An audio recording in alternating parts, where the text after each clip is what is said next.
Alors bonjour, on va continuer. Donc après avoir terminé l'exemple du criquet, ou le criquet, vous revenez à la ligne et vous mettez grand 4 aspects dynamiques de l'écosystème. Qu'est-ce que ça veut dire? Alors l'écosystème normalement, lorsque l'écosystème est formé, et puisque les conditions changent d'une année à une autre, ou bien d'un siècle à un autre, alors l'écosystème il va changer, il va essayer de s'adapter avec les nouvelles conditions. C'est ce que s'appelle le dynamisme.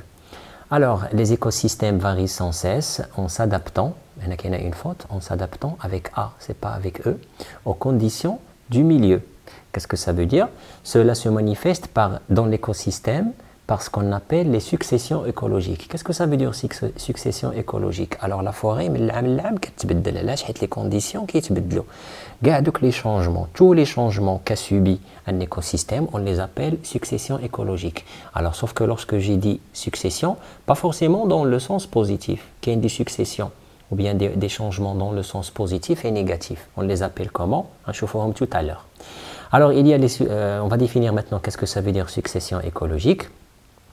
On dénomme succession écologique les transformations successives affectant l'écosystème lorsqu'il s'y produit un changement, que ce soit des facteurs climatiques, géologiques ou bien biotiques, l'écosystème devient de plus en plus stable vis-à-vis des perturbations du milieu. C'est-à-dire à chaque fois qu'il y a un changement dans l'écosystème, ce dernier il va essayer de s'adapter, il va changer, il va subir un dynamisme, sauf que ces changements, ils sont soit dans le sens positif ou bien dans le sens négatif. Alors, si le changement, il est dans le sens positif, il s'appelle, ou bien tous les changements tout d'abord, tous les changements que l'écosystème peut subir forment ce qu'on appelle une série évolutive. Ça vient de l'évolution.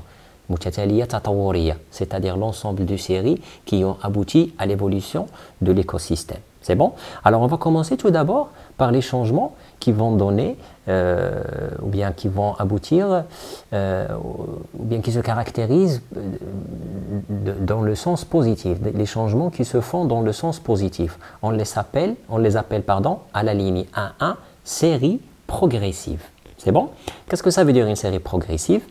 Dans un biotope vierge, c'est-à-dire khawi, juste le sol était vierge auparavant. Une forêt, au temps x, est égal à 0, alors qu'elle a le sol. Alors les communautés, c'est-à-dire les espèces vivantes de plus en plus diversifiées et de biomasse de plus en plus importante vont se mettre en place. C'est bon? Dans ce cas, on parlera de série progressive. Et là, c'est dans le sens positif, puisque le biotope était vierge. Et petit à petit, il va y avoir apparition des végétaux, des animaux et tout ça. Donc, on va dire que ce sont des évolutions dans le sens positif. Que va-t-il se passer? Par exemple, les espèces pionnières. Pionnier, qu'est-ce que ça veut dire ce terme? Pionnier, ça veut dire les premières espèces qui vont apparaître. Pionnier. Alors les espèces pionnières sont constituées de plantes herbacées et d'animaux de petite taille. Elles seront suivies par les espèces ligneuses d'abord et les arbustes, puis les arbres et ainsi de suite. Et ce qui est le sol, qui est les petites plantes, puis les petits animaux, puis les arbustes, puis les grands animaux, puis les arbres et ainsi de suite. C'est-à-dire petit à petit, la forêt, il va devenir de plus en plus complexe. L'écosystème mûrit, qui est très mûr, il acquiert une certaine stabilité, par la forêt d'abord, ou l'être très stable, on donne à cet écosystème le nom de climax ou bien formation climatique. Qu'est-ce que le climax? C'est un écosystème qui a atteint le niveau max de l'équilibre. De l'équilibre par l'Amazonie d'abord. L'Amazonie, il a été formé, ça fait peut-être des millions d'années. Alors des millions d'années d'abord, يعني في كل مرة تعرضت لبزاف ديال التحولات وصلت لواحد l'état d'équilibre qui s'appelle le climax. C'est bon? D'abord, parlons du sens négatif qui s'appelle une série régressive. C'est le contraire de progressive. Progressive, la progression كتعني positive, la régression كتعني négative. اش كيوقع في la série régressive, pardon. Les séries régressives vont, quant à elles, conduire à la suite de perturbations, c'est-à-dire quelque chose de mauvais, à un écosystème de plus en plus pauvre en espèces. L'écosystème كان في الأول équilibré, شوية بشوية غادي يبقاو ينقصوا منه les espèces. Donc c'est négatif. Alors de biomasse de plus en plus réduite, غتبقى تنقص la biomasse, bien sûr, نقصوا les êtres vivants, la biomasse غتنقص. Et à chaque fois, en s'écartant, à chaque fois, d'autant plus du climax. Quand on a l'équilibre, on va l'équilibre شوية بشوية.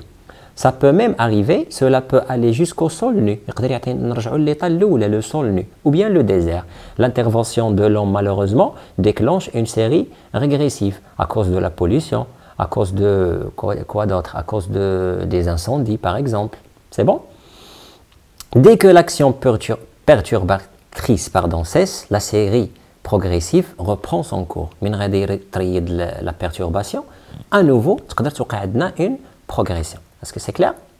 Voilà, je vais m'arrêter là pour la première vidéo. Je vais vous revoir dans la deuxième.